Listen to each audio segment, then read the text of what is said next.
नमस्कार, बहुत स्वागत है आपका। मैं हूं अरविंद त्रिवेदी और आज मेरे साथ हैं वार्ड क्रमांक 20 के कांग्रेस के अधिकृत प्रत्याशी नरेंद्र यादव। नरेंद्र जी, बातचीत का सिलसिला शुरू करते हैं। ये जो वार्ड क्रमांक 20 है विकास नगर, यहाँ से आप पहले भी पार्षद रह चुके हैं 2005 से 2010 जी। एक लंबा समय निकल गया। इन दिनों में कांग्रेस में जो आपकी अपनी पोजीशन है जी, क्या रही? कांग्रेस ने बहुत मान सम्मान दिया। 2005 में मुझे प्रत्याशी बनाया था और हम लोग चुनाव जीत के आए। उसके बाद विपक्ष में उपनेता की भूमिका निभानी। उसके बाद संगठन में जिला कांग्रेस में महामंत्री बनाया, सेवा दल में प्रदेश कार्यकारिणी में थे, डीसीसी मेंबर रहे।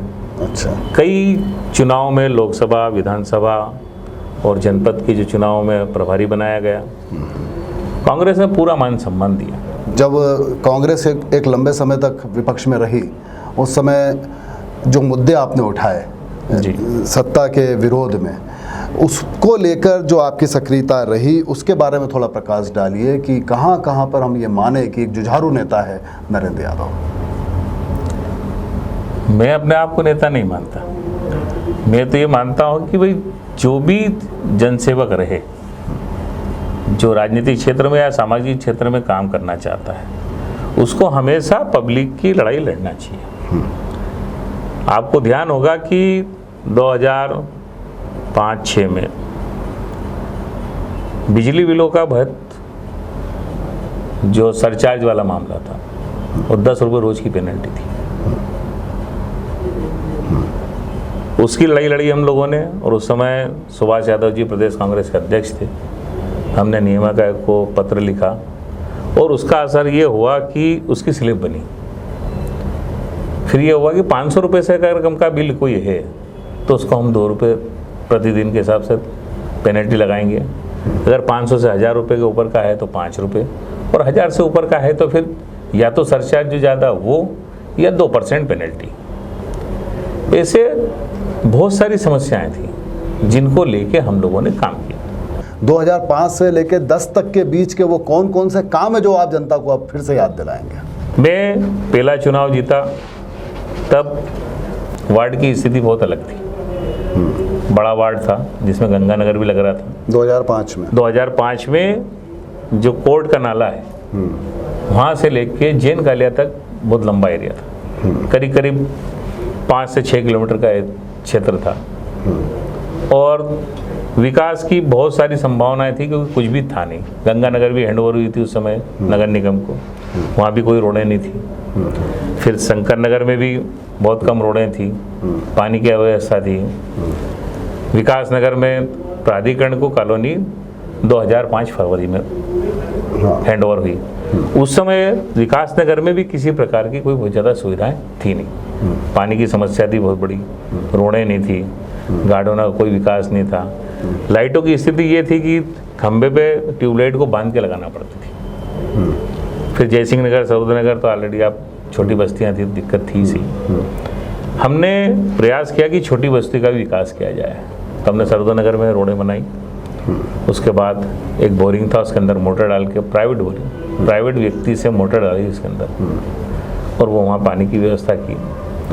विकास नगर में जहाँ पानी की स्थिति ये थी कि 5 से 6 फीट गड्ढे में उतर के हमको लोगों को पानी भरना पड़ता था, जिसमें मेरा घर स्वयं का भी उसमें था। क्योंकि जो पानी की लाइन डली थी वो लाइन इस हिसाब से डली थी कि एक मेन रोड जो है राम मंदिर वाला, उस पर 6 इंच की लाइन थी, बाकी कहीं भी बड़ी लाइन नहीं थी और उससे भी पानी के कनेक्शन थे। तो मेन लाइन ही राइजिंग लाइन हो गई थी, जिसके कारण प्रेशर डाउन हो जाता था। जब हम चुनाव जीत के आए तो हमने क्या कि भाई एक टंकी बनाई जाए पानी की ओर, जिससे कि इसको डिवाइडेशन करके इसका काम हो जाए। लेकिन वो जो बजट बना तो उस नगर निगम का सालाना बजट था उसका। अच्छा। तो हम कर नहीं सकते थे। फिर अधिकारियों से बैठ के चर्चा की और ये तय किया गया कि प्रेशर लाइन डाली जाए। तो हम लोगों ने पीवीसी की प्रेशर लाइन पूरी कॉलोनी में डाली और जिसके कारण जब सिप्रा जलावर्धन योजना का पानी, सिप्रा का हमको पानी नहीं मिलता था, नर्मदा वाला कॉलोनी को, हमारी ही बोरिंग से जो पानी हम पहले चला रहे थे उसी पानी से, उन लाइनों से लोगों के यहाँ भरपूर पानी की सुविधा हो गई। अब भविष्य की प्राथमिकताएं, क्योंकि बिजली, पानी, सड़क या इंफ्रास्ट्रक्चर, तमाम चीज़ें ताल ठोक के बीजेपी के पार्षद कहते हैं या बीजेपी कहती है कि हमने ये चारों तरफ करवाया है, और अगर कैमरे की नज़र से देखूं तो हमने देखा भी है। तो अब आपके पास और क्या विशेष है जनता के बीच में ले जाने के लिए कि अब मुझे इसलिए वोट दो आप? अरविंद भाई, बात ये नहीं कि विकास नहीं हुआ, ये आपने भी शर्ट पहन रखा है, मैंने भी पहना है, लेकिन शर्ट में अगर बटन नहीं है या ऊपर नीचे है तो क्या वो काम का है? विकास है। आप देखें जाके राम मंदिर के सामने वाली जो रोड बनी है, वर्षों से पेंडिंग थी। वो रोड तो बताई जा रही है सबसे महंगा बजट, सबसे महंगी रोड में कहना चाहिए देवास की, वही है। उस रोड की प्राथमिकता किसने तय करी? उसकी भूमिका पिछले 15 सालों से, जब मैं पार्षद था, जब से हमने बनाना शुरू करी। लेकिन नगर निगम के पास फंडिंग प्रॉब्लम थी, बोले फंड नहीं है, इससे नहीं बना पाएंगे हम। कई बार सुभाष शर्मा जी और महापौर जी ने क्या कि हम टुकड़े में बना देते हैं, इसको सिंगल बना देते हैं, लेकिन नहीं, चूंकि वो 18 मीटर चौड़ी जगह थी तो उस पर दोनों रोड, डिवाइडर, सेंट्रल लाइटिंग और आसपास पेवर लगने का प्रावधान हम लोग लेके चले। और वो लड़ाई पार्षद रहते तक नहीं रही, उसके बाद तक चली, यहाँ तक कि 2018 में जैसे ही सरकार बनी और इसके टेंडर लगे, ठेकेदार भी आया था जो शिवरात्रि के एक दिन पहले जिसने काम चालू करा और खोद के भग गया, तो 8 महीने तक नहीं आया। फिर हमने प्रयास करे कि भाई इस रोड को काम चालू होना चाहिए। हमने एडीएम साहब से बात करी कि सक्षम ठेकेदार आप हमें दे दो जिससे कि वो इस रोड का काम कर दे, जिसको अगर 2-4 महीने पेमेंट नहीं भी हो तो वो काम कर सके। फिर वो काम मनीष अग्रवाल जी को दिया गया और वो काम उन्होंने किया। लेकिन इनकी निष्क्रियता ये है कि लोग कहते रहे कि इसके पानी का ढाल सेंटर में दे दो जिससे कि लोगों के घर के सामने पानी नहीं भरा है। और आज आप देखना जाके कभी भी ऐसा कोई मकान नहीं है, ऐसी कोई दुकान नहीं है, यहाँ तक मंदिर ऐसा नहीं है कि अगर जरा सा पानी गिर जाता है तो उनके सामने कीचड़ हो जाता है और पानी भरा देता है। अपने घर भी अगर कोई व्यक्ति जाएगा तो उसको देखना है कि कोई गिरे नहीं। दुकान वाले का कोई सामान लेने जा नहीं सकता कि गिर जाएगा तो क्या करेगा। तो विकास हो लेकिन वो तत्परता से अच्छा हो, जिसकी गुणवत्ता हो और सही तरीके से हो। तो ये जो भी आपने बात रखी जनता के सामने, जनता ने उसको सुना। अब आपके प्रतिद्वंदी जो पहले पार्षद रह चुके हैं, उनके कार्यकाल में क्योंकि ये बनी है तो उन्होंने भी डंके की चोट पर उसका दावा किया है, उसका श्रेय निश्चित तौर पर राजनीतिक दल जो भी होगा वो लेगा। अब 13 जुलाई को जनता आपको वोट क्यों दे? हमने हमारी कभी व्यवहारिकता में कभी भी कोई बदलाव नहीं लाए। जीवन शैली राजनीतिक व्यक्ति की 12 महीने एक जैसी होना चाहिए, चाहे चुनाव हो या ना हो। दूसरी चीज़, काम करने की जो प्राथमिकताएं होती हैं उसको तेरा मेरा नहीं किया जाता। हमें हमेशा आम व्यक्ति के साथ खड़े रहना पड़ता है। वो जरूरी नहीं है, वो बीजेपी का भी हो सकता है, कांग्रेस का भी हो सकता है और अन्य किसी दल का हो सकता है। अभी आपने क्या कि भाई आपको ही क्यों पसंद करें। हमारे सामने 2 प्रतिद्वंदी जो दोनों पार्षद रहे। आपको हम बता दें कि एक बहुत बड़ा गार्डन है जिसमें एक और माता जी की स्थापना होती है, लेकिन क्या कारण है कि आपकी सरकार 15 साल थी, आप दोनों जने पार्षद रहे, लेकिन उस गार्डन का आपने विकास क्यों नहीं करा? ये मतलब आप जो कहना चाह रहे हैं, ये सारी बातें ये बता रहे हैं कि मुझे वोट इसलिए दिया जाना चाहिए क्योंकि ये जो अव्यवस्था आपको लग रही है उसको मैं व्यवस्थित करूंगा। क्योंकि आपसे मैंने पूछा वोट क्यों थे और आप बता रहे हैं कि उन्होंने क्या गलतियां की, तो मैं तो आपसे पूछ रहा हूँ वोट क्यों थे, आपकी खूबी क्या रहेगी, आप क्या करेंगे?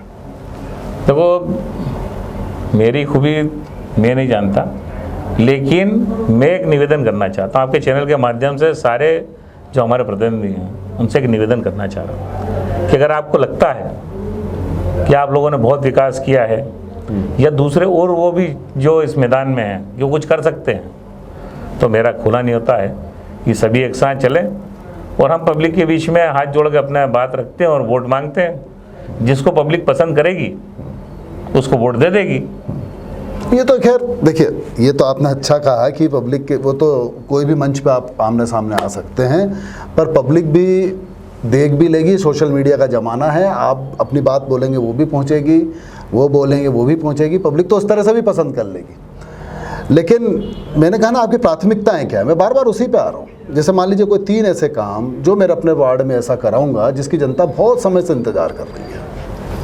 अरविंद भैया, क्या हो रहा है कि जैसे गार्डन है, सुव्यवस्थित गार्डन होना चाहिए, ठीक है, जिसके अंदर बच्चे बैठ सकें, खेल सकें, बड़े बुजुर्ग जाएं तो वो ट्रैक होना चाहिए उस पर।